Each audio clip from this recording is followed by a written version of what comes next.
எல்லாருக்கும் வணக்கம். இந்திய அரசியல் சாசனம் நம்ம தமிழ்நாட்டில் இருக்கிற எல்லாருக்குமே கொடுத்துருக்கிற உரிமையில் ரொம்ப ரொம்ப முக்கியமானது ஓட்டிங் ரைட், வாக்குரிமை. ஒரு மனுஷன் உயிரோடு இருக்கான்றதுக்கு அடையாளமாக இருக்கிறதுல அவனோட ஓட்டுரிமை ரொம்ப முக்கியம். அதனால தான் voting is not only our right but also our life. ஒரு முக்கியமான விஷயத்தை பற்றி இப்போ நான் உங்ககிட்ட ஷேர் பண்ண போகிறேன். இது நான் ஃபஸ்ட்டு கேள்விப்பட்ட உடனே எனக்கே ரொம்ப ஷாக்கிங்காக தான் இருந்தது. இப்போ நான் பேசிகிட்ருக்கிற இந்த நேரத்தில் தமிழ்நாட்டில் இருக்கிற நம்ம யாருக்குமே ஓட்டு போடுற உரிமையே இல்லைன்னு சொன்னால் நம்புவீங்களா? நான் நீங்கள் உட்பட யாருக்குமே அது இல்லை. நான் பயமுறுத்துறேன்னு நினைக்காதீங்க, அதுதான் நிஜமும் கூட. கொஞ்சம் ஏமாந்தால் நம்மளை மாதிரியே இன்னும் லட்சக்கணக்கான பேருக்கும் இதே நிலைமை தான். ஓட்டு போடுற அந்த உரிமையே இல்லாத மாதிரி ஒரு நிலைமை வந்தாலும் வரலாம்.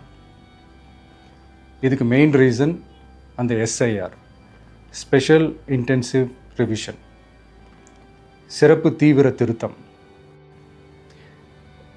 இப்போது இந்த எஸ்ஐஆர் நம்ம தமிழ்நாட்டில் எப்படி ஒர்க் ஆக போகுது?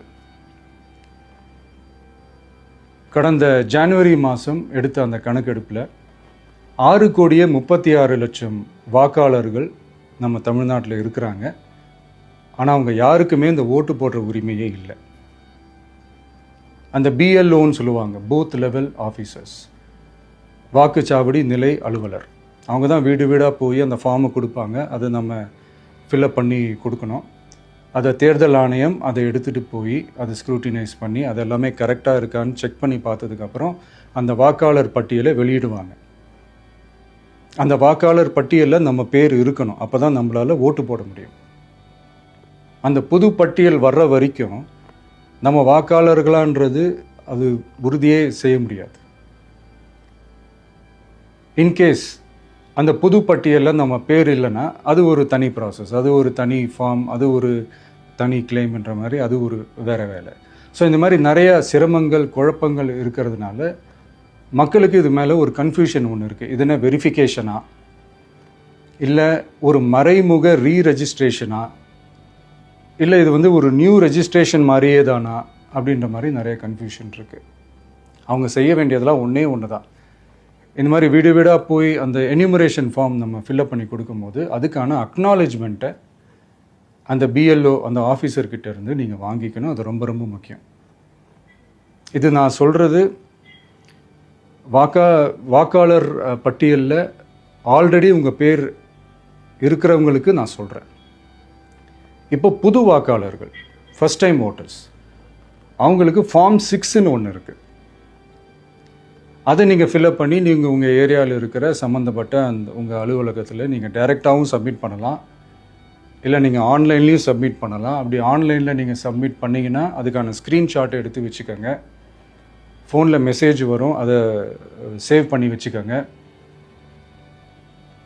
அப்ராடில் இருக்கிறவங்க கூட அந்த எஸ்ஐஆர் ஃபார்மை டவுன்லோட் பண்ணி நீங்கள் அதை ஃபில்அப் பண்ணி சப்மிட் பண்ணலாம். அதுக்கான அக்னாலேஜ்மெண்ட்டை வாங்கி வச்சுக்கோங்க. ரொம்ப முக்கியமாக உங்களோட பிஎல்ஓ அந்த ஆஃபீஸர் யாருன்னு தெரிஞ்சு வச்சுக்கோங்க. இந்த தேர்தல் ஆணையம் அந்த வெப்சைட்டில் போனீங்கன்னா அந்த பர்டிகுலர் பிஎல்ஓ ஆஃபீஸரோட ஃபோன் நம்பர் கூட நீங்கள் எடுத்து வச்சுக்கலாம். இன்கேஸ் உங்களை யாரையும் ரீச் பண்ணலை இல்லை உங்களுக்கு அந்த ஃபார்ம் கிடைக்கல அப்படின்னா நீங்கள் அவரை காண்டாக்ட் பண்ணி அந்த ஃபார்மை வாங்கி நீங்கள் ஃபில்அப் பண்ணி நீங்கள் சப்மிட் பண்ணலாம். ரொம்ப முக்கியமாக அதுக்கான அக்னாலேஜ்மெண்ட்டை வாங்கி வச்சுக்கோங்க. இது எல்லாமே சரியாக செஞ்சாலும் இந்த எஸ்ஐஆர் மேலே சில டவுட்ஸ் இருக்குது. அது என்னென்னா, இந்த 6,36,00,000 வாக்காளர்களுக்கு ஒருத்தர் விடாமல் இந்த ஒரே மாதத்துக்குள்ளே எப்படி எல்லாருக்குமே அந்த ஃபார்ம் போய் ரீச் ஆகும்? ஒன்று. ரெண்டாவது, நீங்கள் வரும்போது வீட்டை பூட்டிட்டு வேலைக்கு போயிட்டு என்ன பண்ணுறது? இப்போ நீங்கள் வருவீங்கன்றதுக்காக வேலையெல்லாம் விட்டுட்டு வீட்டுக்குள்ளேயே உட்காந்துட்ருக்கணுமா? ஸோ இதில் மெயினாக பாதிக்கப்பட போகிறது உழைக்கிற மக்கள், ஏழைகள், வேலைக்கு போகிற பெண்கள். இவங்களுக்கு யார் கரெக்டான அந்த பதில் சொல்ல போகிறது? ஒரு நியாயமான எஸ்ஐஆர்னால் என்ன நடக்கணும்? இப்போது இறந்து போனவங்கள மார்க் பண்ணி அதுலேருந்து டிலீட் பண்ணணும்.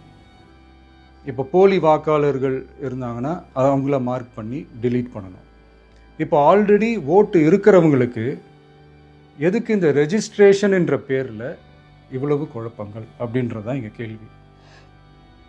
இப்போ புதுசாக வர வாக்காளர்களையோ இல்லை ஓட்டு இல்லாதவங்களையோ சேர்த்தா பத்தாதா? இப்போ ரீசெண்டாக நடந்த இப்போ எலெக்ஷன் 2021, 24 எப்படி எல்லாருமே ஓட்டு போட்டோம்? அதில் ஓட்டு போட்டவங்க கூட இப்போ புதுசாக ரெஜிஸ்டர் பண்ணணும்னா அது ஏன் அந்த கன்ஃபியூஷன் அப்படின்றதான் நாங்கள் கேட்குறோம். அதனால தான் நாங்கள் எஸ்ஐஆரை எதிர்க்கிறோம். இப்போ புதுசாக சில கம்ப்ளைண்ட்ஸ்லாம் வர ஆரம்பிக்குது. அது என்னென்னா முக்கியமாக நம்மளுடைய டிவிகே தோழர்களுக்கு அந்த ஃபார்ம் கிடைக்க மாட்டேங்குது, கொடுக்க மாட்டேன்றாங்க அப்படின்ற சில கம்ப்ளைண்ட்ஸ். இது யார் பண்ணுறாங்க அப்படின்றது நான் தான் சொல்லி தெரிய வேணும்னு ஒன்றும் அவசியம் இல்லை உங்களுக்கு. இப்போ இருக்கிற ஆட்சியாளர்கள் அவங்களுக்கு கைப்பாவையாக இருக்கக்கூடிய சில பேர் இதை செய்ய ஸ்டார்ட் பண்ணியிருக்கிறாங்க. அதனால் மைடியர் வர்ச்சுவல் வாரியர்ஸ், இதை சாதாரணமாக எடுத்துக்காதீங்க. இது எல்லாருக்குமே அந்த ஃபார்ம் போய் ரீச் ஆகணும். இதில் ரொம்ப உறுதியாக இருங்க. அதையும் மீறி உங்களுக்கு அந்த ஃபார்ம் கிடைக்கலன்னா இருக்கவே இருக்கும் ஆன்லைன். தேர்தல் ஆணையம் அந்த வெப்சைட்டில் போய் அந்த ஃபார்மை டவுன்லோட் பண்ணி நீங்கள் ஃபில்அப் பண்ணி சப்மிட் பண்ணலாம். உங்கள் வீட்டில் இருக்கிறவங்களுக்கு நீங்கள் செஞ்சு கொடுங்க, பக்கத்து வீட்டில் இருக்கிறவங்களுக்கு செஞ்சு கொடுங்க, தெரிஞ்சவங்களுக்கு, தெரியாதவங்களுக்கு, பழகினவங்களுக்கு, பழகாதவங்களுக்கு எல்லாருக்குமே நீங்கள் தயவு செஞ்சு கொடுங்க. அண்ட் ரொம்ப முக்கியமாக நம்ம ஜென்சி கிட்ஸ், நம்ம ஃபஸ்ட் டைம் ஓட்டர்ஸ், நம்ம புது வாக்காளர்கள், நம்ம நண்பா நண்பிகள், அவங்க ரொம்ப கேர்ஃபுல்லாக இருக்கணும். நான் ஆல்ரெடி சொன்ன மாதிரி உங்களுக்கான ஃபார்ம், அந்த ஃபார்ம் நம்பர் 6, அதை கரெக்டான டீட்டெயில்ஸோட கரெக்டான உங்கள் டாக்குமெண்ட்ஸை வச்சு அதை சப்மிட் பண்ணுங்கள். ஏன்னா வரப்போகிற தேர்தலில் நீங்கள் தான், அந்த ஜென்சி வாக்காளர்கள் தான் மிக முக்கியமான ஒரு ஃபோர்ஸ் அப்படின்றது எல்லாருக்குமே தெரிஞ்ச ஒரு விஷயம். அதனால் உங்களை டிஸ்டர்ப் பண்ணுறதுக்கு, உங்கள் பேரை அதில் இன்க்ளூட் பண்ணாமல் செய்கிறதுக்கு என்னென்ன வேலைகள் செய்யணுமோ, என்னென்ன தில்லுமுள்ளு வேலைகள் செய்யணுமோ எல்லாமே அவங்க செய்வாங்க. இது நமக்கு எல்லா திசையிலையும் எல்லா பிரச்சனைகள் கொடுத்துட்டு தானே இருக்கிறாங்க. அது டிஃபால்ட்டாக நடந்துட்டு தான் இருக்கும். அது ஒன்றும் பண்ண முடியாது. ஸோ அந்த மாதிரி ஓட்டு போடுற விஷயத்துலேயும் அவங்க என்ன உத்தரமராக மாறவா போகிறாங்க? இப்போ நான் சில மீட்டிங்ஸ்லலாம் ரிப்பீட்டடாக ஒரு விஷயம் நான் சொல்கிறேன்ல, 2 பேருக்கு நடுவில் தான் போட்டி அப்படின்ட்டு. அது மேடைக்கு மேடை அவங்க அதை ப்ரூவ் பண்ணிகிட்டு இருக்கிறாங்க. அதனால் தோழர்களே, வரப்போகிற தேர்தலில் நம்ம யாருன்னு காட்டணும், நம்ம பலம் என்னன்னு காட்டணும். அதுக்காக அந்த பலமான, அந்த பவர்ஃபுல்லான ஆயுதத்தை நம்ம கையில் எடுக்கணும். அந்த ஆயுதம் வேறு எதுவுமே இல்லை, ஓட்டு, வாக்கு, ஜனநாயகம். அது இருந்தால் தான் நம்ம அந்த வெற்றியை நோக்கியே நம்மளால் பயணிக்க முடியும். தமிழ்நாடே அந்த வாக்குச்சாவடி முன்னாடி திரண்டு நிற்கணும். அதை பார்த்துட்டு தமிழ்நாடே தமிழக வெற்றி கழகமா, இல்லை தமிழக வெற்றி கழகம் தான் தமிழ்நாடா அப்படின்ற மாதிரி இருக்கணும். வீடுன்னு ஒன்று இருந்தால் தான் ஓடு மாற்ற முடியும்னு அறிஞர் அண்ணா அவர்கள் சொல்லியிருக்கிறாங்க. அந்த மாதிரி ஓட்டுன்னு ஒன்று இருந்தால் தான் இந்த நாட்டையே காப்பாற்ற முடியும்.